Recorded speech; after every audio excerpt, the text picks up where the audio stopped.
Today I'm going to share a video from Erica Commissar about early parenting. She's a licensed clinical social worker who specializes in maternal infant bonding, especially the first 3 years of life. And she explains things so clearly and it's just so helpful. And so I thought we could go through that today, and I'll share some of my experiences and wisdom along the way, but I know we can all learn a lot. I'm Carrie Blazer, the reincarnation of Mary Magdalene, the divine feminine. And please help me by liking and subscribing. And I can blow up my YouTube channel and share my free ebook link below, which helps everyone learn how to transform their emotional wounds into personal wisdom. So we can all calibrate our nervous systems for love, compassion, and enlightenment instead of fear, guilt, and shame. And we can all live happier, healthier lives and co-create heaven on earth, because self-love creates heaven on earth. Heaven is a frequency in our hearts. We live in a holographic universe. It's projected from our hearts onto reality. And when we project love, what we get back, because the universe is a mirror, is love. And that's the process that I teach. Anyway, let's dive into today's video and see what we all can learn.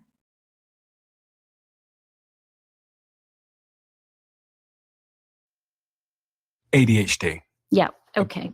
I don't feel like I don't even have to ask a question here, but just to set the stage, the reason why I'm so compelled by this is just this, I have to say it, the shocking rise in diagnosis and prescriptions over the last 10 years. Between 2000 and 2018, ADHD diagnoses in the UK rose approximately 20-fold. Yes. Among boys aged 10 to 16, diagnosis increased from 1% roughly to about 3.5% in 2018. And in men aged 18 to 29, there was a nearly 50-fold increase in ADHD prescriptions during the same period. And the same applies to the United States, where an estimated 15.5 million adults in the US have been diagnosed with ADHD. Approximately 1 in 9 US children have been diagnosed with ADHD at some point, with 10.5% having a current diagnosis. I don't know where ADHD was, but the conversation around it, the prescriptions, the diagnosis seem to have really surged into culture in a really, really big way. What's going on? So ADHD was one of the factors that drove me to write Being There, because I was seeing this huge uptick in ADHD diagnosis and children being medicated so early. Do you know what the fight or flight reaction is? That's when the sympathetic nervous system starts to kick into action. And yes, so well, it's basically our evolutionary response to predatory threat. So if a saber-toothed tiger was chasing you, you either stood and fought, fight, or you ran for your life, flight. So when our children are under stress, they go into fight or flight. So one of the first signs that a child is under stress that they cannot manage is when they become aggressive in school. They hit, they bite, they throw chairs, they have trouble. You know, I'll share, my son was like that. My son has mild autism, was diagnosed with ADHD, and when I had him, I was not healed from my childhood trauma, which included rape and forced abortions and all kinds of stuff. It was gnarly, gnarly, gnarly. So when he was in my body, my nervous system wasn't regulated, and when a baby's in the body, the baby relies on the mother's nervous system to regulate their emotions. So he was probably in fight or flight in the womb. There's some research now showing that the higher cortisol levels in the mother, the more likely the autism is. So, yeah, I did that to my kid because I didn't heal prior to having kids. Now, I'm a soul having a human experience, so my soul didn't plan it for me. My soul controls my body, and so and plans my life for me. But it's very hard to accept that my children went through so much because I hadn't healed. Socially in daycare or preschool or even in school. Or they become distracted, which is the flight part of fight or flight. So what's happening is their nervous systems, the stress regulating part of their brain is getting turned on. So we say that the stress regulating part of their brain has to do with a little almond-shaped part of the brain called the amygdala. It's a very primitive part of the brain, very old part of the brain. And it regulates stress throughout our lives. It helps us to manage it.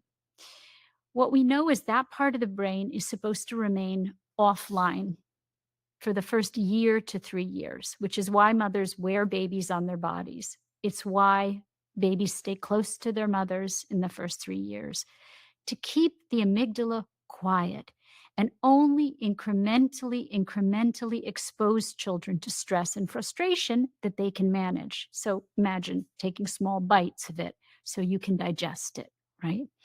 And your mother's there to help you digest the stress. What we're I'm doing just now, going to say that, women's nervous systems are far more robust than men's nervous systems. And so we're designed for that emotional work. Our souls communicate out through our hearts, our emotions.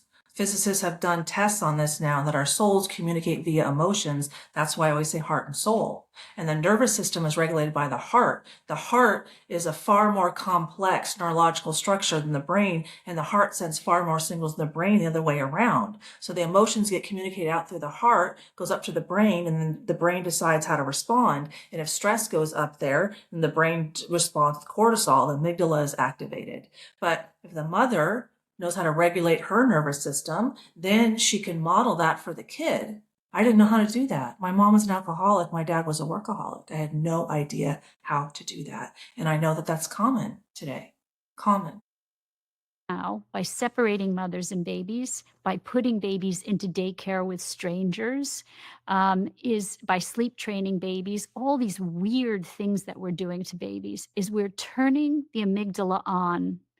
We're making it active precociously, too early. What happens when the amygdala is activated too early is it becomes very active and very large very quickly. The problem is then it shrivels up and burns out also because it cannot manage that kind of stress so early. When it ceases to be functional, it ceases to be functional for a lifetime. And so it's very important to protect, what's the expression? The family jewels. These are the family jewels in the brain of a baby. This is the jewel, the amygdala. You want to keep the stress to an absolute minimum in the first year, which is why sleep training is dangerous. It's why letting babies Yeah, cry. I did that with my son. That's what I was taught, to let him cry it out and deal with it on his own.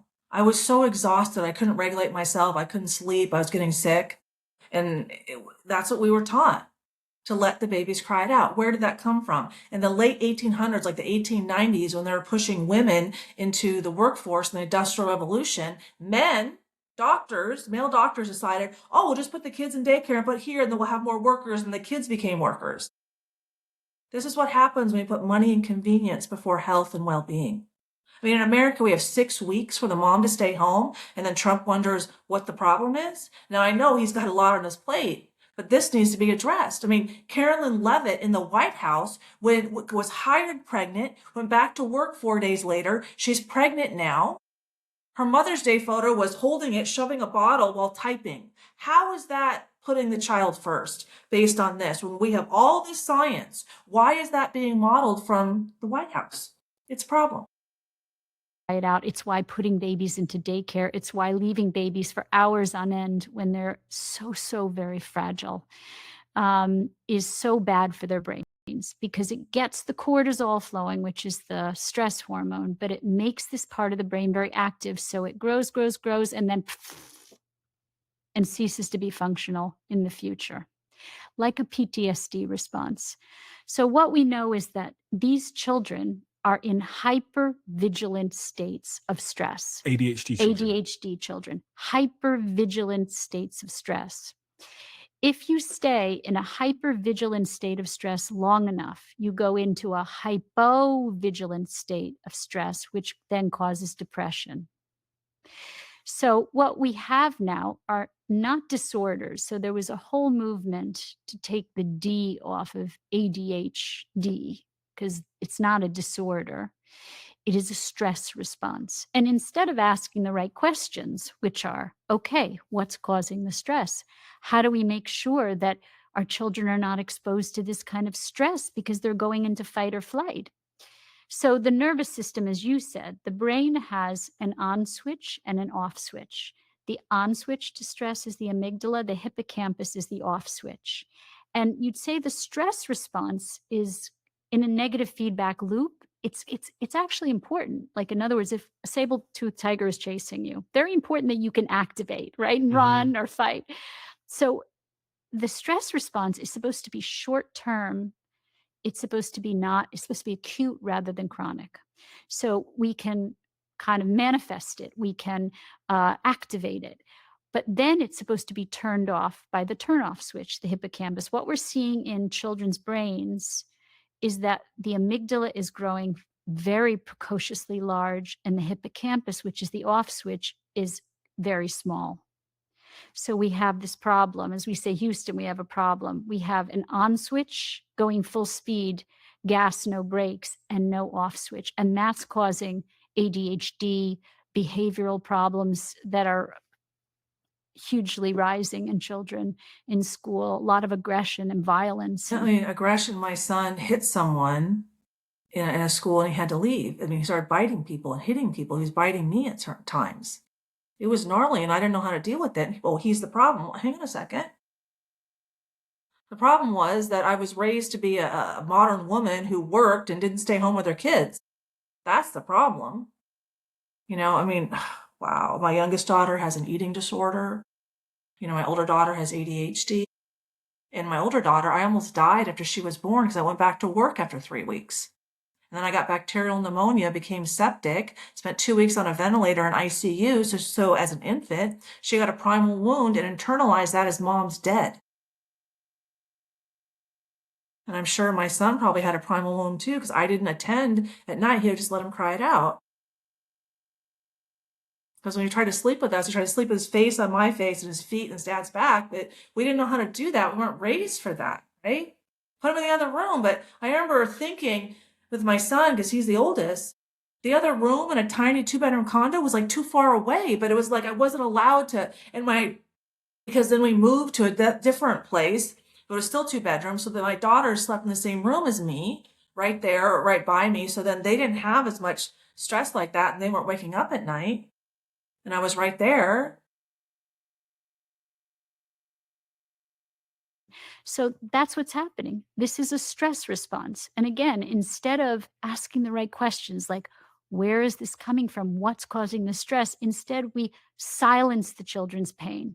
We tell parents, we'll medicate it and we'll just relieve the symptoms. No, For me, that's malpractice. it is malpractice because we have a whole field of epigenetics. Epi meaning before, genetics, which corresponds with Einstein quote, the field is the sole governing agency of the particle. The energy field is the sole governing agency of the body. And physicists have proven that we all have energy fields. And the energy field communicates our souls via emotions out of our hearts. So if in the energy field, there's tons of fear, guilt, and shame from childhood trauma, that's what's regulating our nervous system. That's controlling the chemicals in our brain because the heart. So what happens is it communicates out the heart and the neurological, in the neurological structure in the heart is far more complex than the brain. And the heart sends far more signals to the brain the other way around. But if the signal coming out of the heart is fear, guilt, and shame, then the brain, okay, we're in fight or flight. Well, my kids were programmed for fear, guilt, and shame like I was because I wasn't healed. So what are we going to do as a society? Right now, there's plenty of studies showing between 40 and 60% of children are mentally ill. And it's mirrored with adults. Between 40 and 60% of American adults are mentally ill. They do not have a healthy attachment to themselves. They have fear, guilt, and shame in their heart. So then we avoid the fear, guilt, and shame. So then we don't ground into ourselves. But there's the mental illness. We don't understand ourselves. We have anxiety and depression. And then when we overload our nervous system, we get all kinds of diseases. And when we vibrate super low, because shame, guilt, and fear all vibrate below 100 hertz, cancer, viruses, bacteria, those all vibrate below 100 hertz, those cells. But if you're constantly in love, compassion, and enlightenment, between 500 and 1,000 hertz, then you don't get sick. I haven't been sick in 6 years because I vibrate super high, because I finally was able to do the work. If I were to have kids now, I'd have healthy kids Same person, but different nervous system, different, constitution of my soul. The way we treat ADHD is malpractice.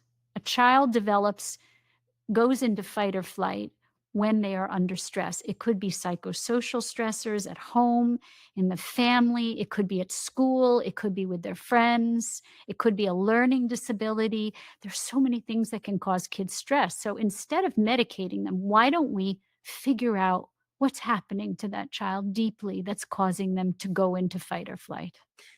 Isn't that point of view? I've got two questions here. The first is, how do you know that it's stress? And the second is, if it is stress, then the problem, or at least the inconvenient truth that then creates, is that the parent is responsible Yes, for there's the inconvenient truth. for their child's ADHD. Yes. Yes, that's the inconvenient truth. It's not so simple. Sometimes it's the families. Usually it's the family, particularly with small children. But when children get to school, it could be social. As I said, you can't control whether your children are exposed to social issues or bullying, or there's many things that can cause stress in children. But when they're I'm very going to quote Dr. Gabor Mate, who's a family medicine practitioner who specializes in how childhood trauma impacts adults. And the studies are clear on this. They send 100 men into battle, like 20, the men that come out with PTSD never healed from their childhood trauma. But the men who, had a childhood where they learned how to process their emotions, where they're emotionally supported, and they know how to surf the waves of life, know how to process their emotions, were able to come out, process their emotions, and move on with life without hanging on to all that emotional pain. So there's a lot of research showing that if a kid were to experience stress, at school, but at home they have a healthy environment to process emotional pain, then the studies show that that kid will be okay. Now that's just what the studies show. It's not to say that it never happens, but that's what the studies show. very little, you are their environment. So the inconvenient truth is that when your child gets an ADHD diagnosis, the first thing you should do is go to a therapist who will do parent guidance with you. Don't rush that child to a psychiatrist to medicate them. You go with your partner or spouse and talk to a parent guidance expert about what could be causing this child to feel such stress. And look at the psychosocial stressors, look at the influences and the dynamics in this child's life that would be causing them to go into a state of stress like this. Give me some examples of the type of stresses, the everyday stresses that we're now exposing children to that are leading to ADHD, in your opinion? Well, again, let's start at home. At home, the stresses might be that they were handed over to a daycare center at an early age, which turned that amygdala response on, which turned the stress regulating part of their brain on too early. Now you have that hypervigilant reaction and they can't turn it off, right? It could be a divorce situation. 50% of couples divorce, which means that divorce is an adversity. I have a book coming out in a year about how to divorce and mitigate the impact of the divorce on the child. But no matter what, a divorce is an adversity on a child and a stress. When parents fight dramatically in the home, if there's tremendous sibling rivalry issues in the home, if there's the birth of another child that's stressful, right? If you have a My sibling. son clogged the toilet after my youngest daughter was born. And when I came home from the hospital after I almost died, after my oldest daughter was born, my son barely paid attention to me because I might leave again. Hey, Mom. Inappropriate emotional affect. At 2.5 years old, he was already mentally ill. 2.5 years old. That was my fault. Believe it or not, that's a very stressful thing. If parents are sensitive about that, then it can be mitigated. But if parents are insensitive about the birth of a second child and the feelings that your first child may have, that can cause stress. Moving can cause stress. Illness or mental illness in a parent can cause stress. Alcoholism, any kind of addiction can cause stress. A grandparent or uncle or aunt or even a parent getting sick and dying can cause there are so many things that can cause stress. But the point is that Stress can be regulated, but it can only be regulated if parents are introspective and self-aware and willing to look at their part in it. If parents hand a child over to a psychiatrist and say, "Fix my child," of course, psychiatrists will cooperate with you and silence your child's pain. But is that really what you want to be doing? Because in the end, you're just putting your finger in a dike, you're putting your finger in a dam, and eventually that dam is going to burst. What do you say to some of the evidence around there being a link to a hereditary component? In twin studies, they found that ADHD is about 74 to 80% heritable, making it one of the most genetically influenced psychiatric conditions. Let me tell you a different study that will help you to understand that study, which is that we know that there is no genetic precursor to mental illness. There is no genetic precursor to ADHD. There is no genetic precursor to depression and no genetic precursor to anxiety. The field is the sole governing agency of the particle. Epigenetics is what proved this. Less than 1% of our diseases are caused by our genetics. Less than 1%. I mean, there's studies that show when adopted kids go into another family, they get the cancer from that family, even though it's not genetic, they're not genetically predisposed to it from their biological family, because the field is the sole governing agency of the particle. Gotta love some physics. By precursor. Meaning there's no genetic connection. You don't get it in your genes. If your father or your mother were depressed, you get it by something called the inheritance of acquired characteristics. If you're raised by a depressed parent, you're more likely to become depressed.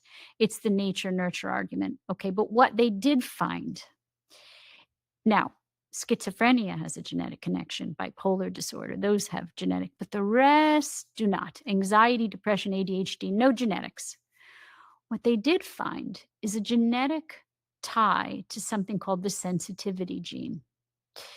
It's a short allele on the serotonin receptor.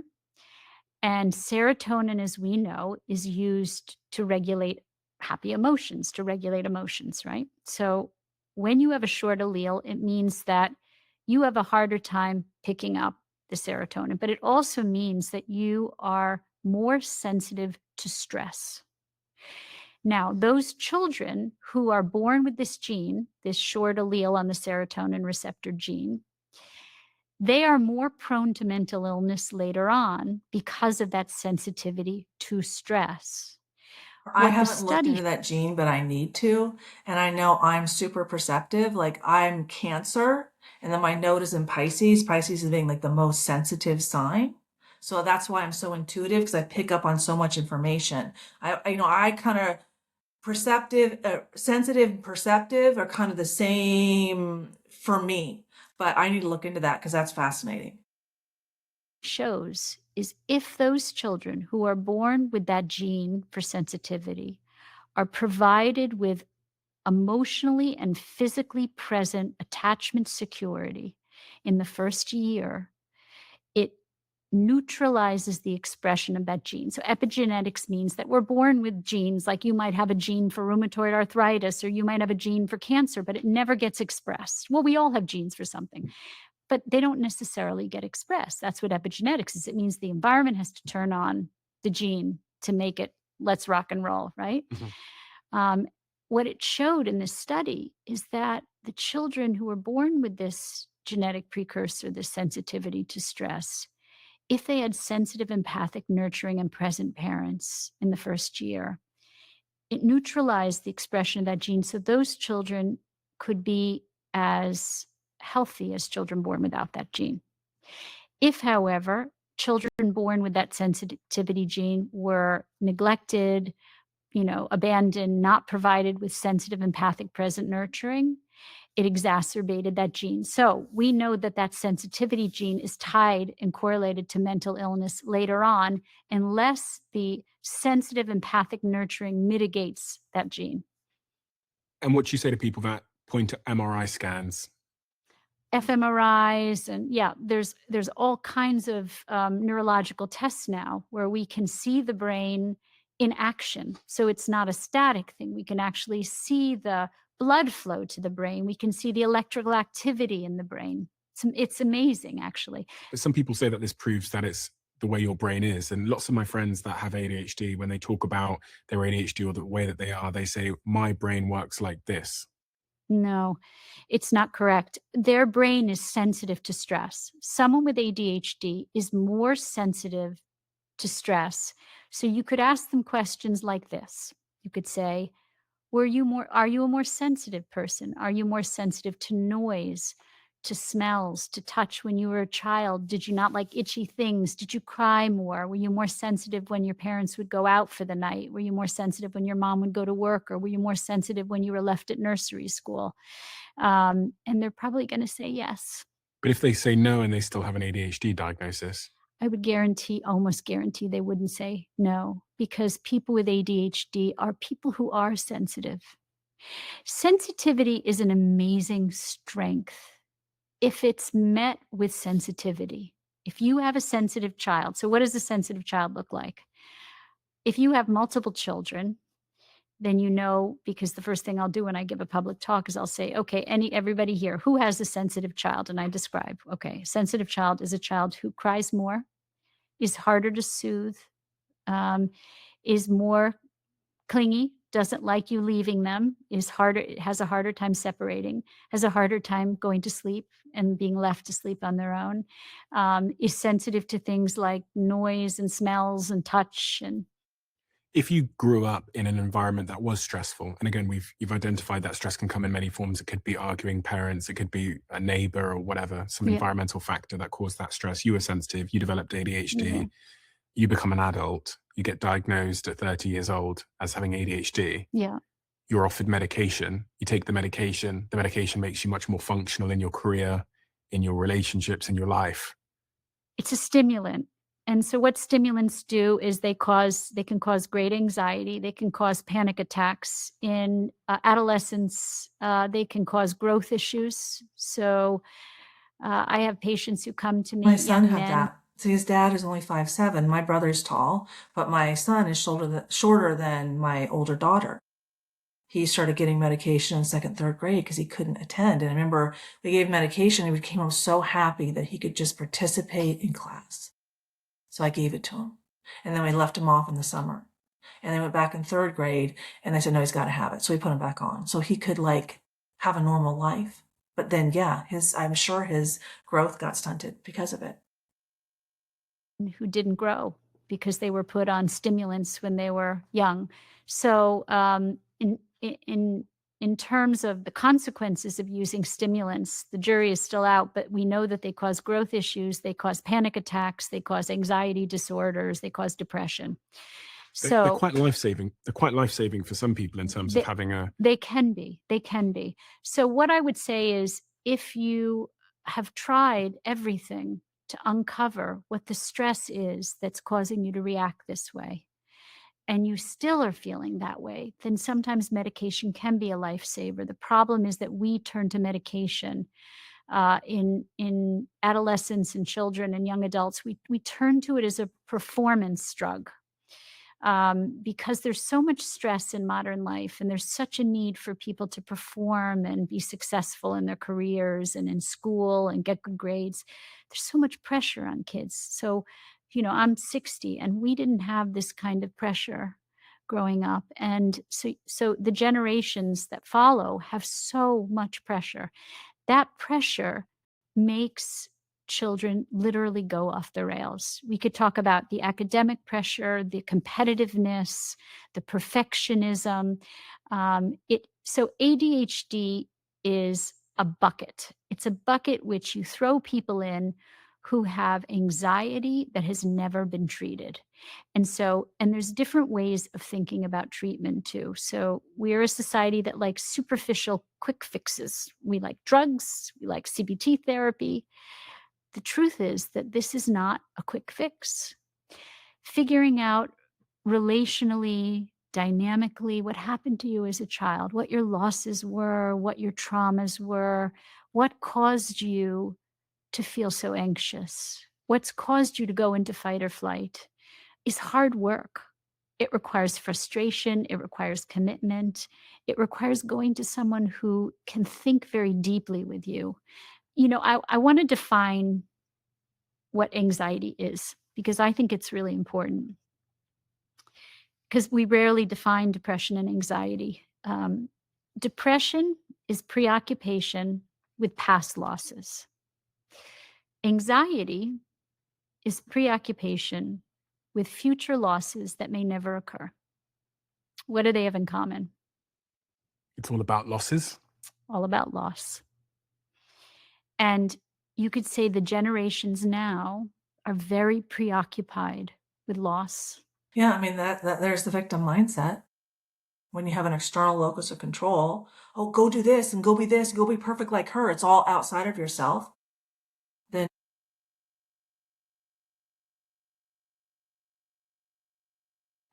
Loss of status, achievement, but because we're also very preoccupied with gain.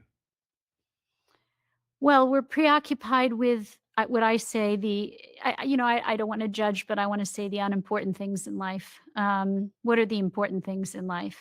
Relationships, love, connection, health, right? You would say objectively, family. These are the important things in life.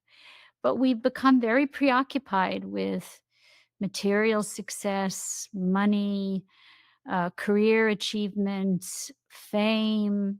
I think there was a study that interviewed teenagers, and it was really discouraging because they said that the thing they wanted more in life than anything was to be famous. And so we're preoccupied with the wrong things. If you love the Diary of a anyway, CEO, Brian, she is phenomenal.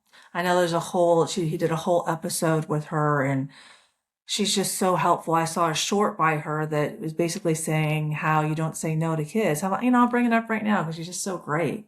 Thank you, Erica, for just being you. Don't say no to kids. Here it is on Instagram. Hang on a second. No, that wasn't it. Oh, shoot. Oh, I got the wrong, I don't have it. No. I don't have it. I thought I copied it, but I don't. Anyway, I hope that was helpful. Please check out my free ebook below to learn how to regulate your nervous system for love, compassion, and enlightenment instead of fear, guilt, and shame. Because when women's nervous systems are calibrated for love, compassion, and enlightenment, we don't pass on our trauma to our kids unknowingly. So that's why I focus on that, and that's why I send out my free ebook. Anyway, please reach out if you need any support. Check out my website. My email is there. My client services are there. Take care.